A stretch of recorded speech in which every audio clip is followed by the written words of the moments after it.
भाई लोग नमस्कार। तो देख सकते हैं आप सब खेसारी लाल भैया का न्यू पोस्टर राम राज्य, जो खेसारी लाल का न्यू पिक्चर रिलीज होने वाली है। पराग पाटिल के बैनर तले इस फिल्म को पराग पाटिल ने बनाया है और ये बहुत जल्द सिनेमाघर में रिलीज होगी। अभी तो रंग दे बसंती 7 जून को रिलीज हो जाए, उसके बाद ये रिलीज होगी। बहुत गर्दा पिक्चर राम राज्य। खेसारी भैया का लुक आप देख सकते हैं कितना ज़बरदस्त है। ट्रेलर कुछ दिनों में आएगा।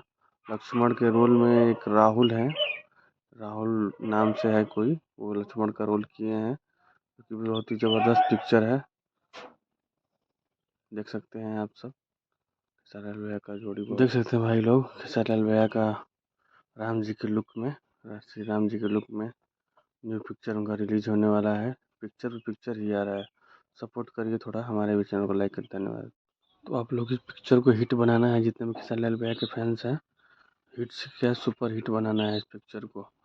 बहुत जल्द इसका टीजर और ट्रेलर रिलीज किया जाएगा आप सबके बीच।